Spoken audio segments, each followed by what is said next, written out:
ഇനിയൊരു കസേരകളിയിലേക്കാണ്. അത് പുനലൂർ നഗരസഭയിലെ കസേരകളിയാണ്. കസേരകളി എന്ന് കേൾക്കുമ്പോൾ അധികാര തർക്കമാണെന്ന് തെറ്റിദ്ധരിക്കരുത്. വാങ്ങിയ കസേരകളുടെ പണം നൽകാത്തതിനാൽ കൊല്ലം പുനലൂർ നഗരസഭയിലെ കസേരകൾ തിരിച്ചെടുത്ത സ്വകാര്യ കമ്പനി കൗൺസിൽ ഹാളിലേക്ക് വാങ്ങിയ 40 റിവോൾവിംഗ് ചെയറുകളാണ് തിരികെ കൊണ്ടുപോയത്. മാനദണ്ഡങ്ങൾ പാലിക്കാതെ വൈസ് ചെയർമാൻ സ്വന്തം ഇഷ്ടപ്രകാരം വാങ്ങിയതാണ് കസേരകളെന്നാണ് നഗരസഭാ സെക്രട്ടറിയുടെ ആരോപണം.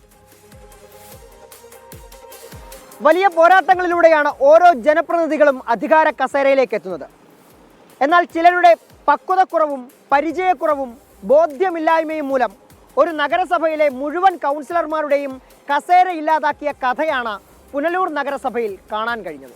4 മാസത്തിനുള്ളിൽ കൂടി ഒരു പ്രൊക്യൂർമെന്റ് കമ്മിറ്റിയുടെ തീരുമാനം ഇപ്പോഴും സെക്രട്ടറി കണ്ടിട്ടില്ലെന്ന് പറഞ്ഞാൽ സെക്രട്ടറി ഒരു കാര്യം ചെയ്യണം.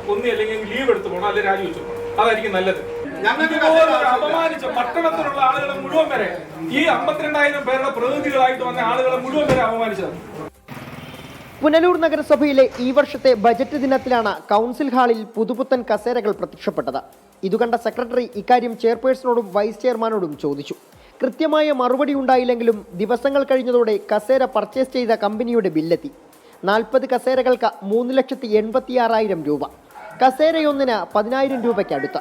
50,000 രൂപയ്ക്ക് മേലുള്ള പർച്ചേസിങ്ങിന് പ്രോജക്റ്റ് വെച്ച് അംഗീകാരം വേണമെന്ന് സെക്രട്ടറി. നമ്മളൊരു സാധനം വാങ്ങുമ്പോൾ നമ്മൾ പ്രോജക്റ്റിൽ ഉൾപ്പെടുത്തി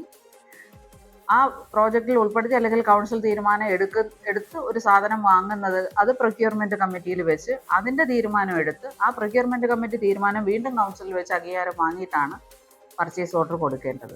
ഇത് നിയമപ്രകാരമുള്ള യാതൊരു പ്രൊസീജിയറും, പർച്ചേസ് മാനുവൽ പ്രകാരമുള്ള യാതൊരു പ്രൊസീജിയറും ഈ കാര്യത്തിൽ പാലിച്ചിട്ടില്ല.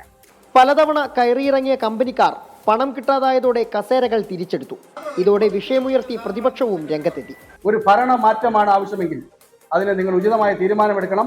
ഈ കസേര ഇവിടുന്ന് കടത്തിക്കൊണ്ടുപോയവർക്കെതിരെ നടപടി സ്വീകരിക്കണം. വരും ദിവസങ്ങളിൽ കൗൺസിലിനകത്ത് ഇരിക്കാൻ ഞങ്ങൾക്ക് പഴയ കസേര മതി. പുതിയ കസേര ഞങ്ങൾക്ക് ആവശ്യമേ ഇല്ല. പുതിയ കസേര UDF-ന്റെ കൗൺസിലർമാർ ആവശ്യപ്പെട്ടിട്ടില്ല. ഞാൻ സെക്രട്ടറി അറിയാതെ ഇവിടെ സ്ഫോടക വസ്തു കൊണ്ടുവച്ചാൽ സെക്രട്ടറിക്ക് ഉത്തരവാദിത്വം ഉണ്ടോ? നാളെ ഇതിനകത്ത് ബോംബ് കൊണ്ടുവന്ന് വെക്കുക, അല്ലെങ്കിൽ വടിവാൾ കൊണ്ടുവന്ന് വെക്കുക, സെക്രട്ടറി പറയാം ഞാൻ അറിഞ്ഞില്ല ഇതിനകത്ത് കൊണ്ടുവച്ചെന്ന് പറഞ്ഞാൽ സെക്രട്ടറിയുടെ ഉത്തരവാദിത്വം അത്. ഈ ഓഫീസിൽ നടക്കുന്ന മുഴുവൻ, ഈ ഇവിടുത്തെ സാധന സാമഗ്രികളുടെ മുഴുവൻ കസ്റ്റോഡിയൻ സെക്രട്ടറിയാണ്. പ്രതിപക്ഷത്തിനു പുറമെ വൈസ് ചെയർമാനും പൊതുമരാമത്ത് സ്റ്റാൻഡിംഗ് കമ്മിറ്റി ചെയർമാനും വിഷയത്തെ ചൊല്ലി വാക്കേറ്റമുണ്ടായതോടെ ഭരണമുന്നണിക്കുള്ളിലെ ചേരിപ്പോരും മറനീക്കി പുറത്തു വന്നു. നഗരസഭാ സെക്രട്ടറിയും ഇവിടുത്തെ മറ്റു ചിലരുമൊക്കെ പറഞ്ഞതനുസരിച്ചാണെങ്കിൽ വൈസ് ചെയർമാൻ സ്വന്തമായി തീരുമാനമെടുത്ത് ഇങ്ങനെ കസേരകളൊക്കെ വാങ്ങി കസേരകളി നടത്തുകയാണെങ്കിൽ പിന്നെ എന്തിനാണ് നഗരസഭാ കൗൺസിലും ഭരണസമിതിയുമൊക്കെ എന്നാണ് ഉയരുന്ന ചോദ്യം. ക്യാമറമാൻ രാജ്കിരണിനൊപ്പം സുജിത് സുരേന്ദ്രൻ, 24 കൊട്ടാരക്കര. പൊതുജനം കഴുതയല്ല സാർ. ആരാരെ മറികടന്നു, ആര് ചട്ടം മറികടന്നു എന്നതാണ് പുനലൂർ നഗരസഭയിലെ ചോദ്യം. ഏതായാലും കൗൺസിലർമാരുടെ പുതിയ കസേര കമ്പനിക്കാർ തിരിച്ചു കൊണ്ടുപോയിരിക്കുകയാണ്. ഏതായാലും ആ തർക്കത്തിനൊരു പരിഹാരം ഉണ്ടാവട്ടെ.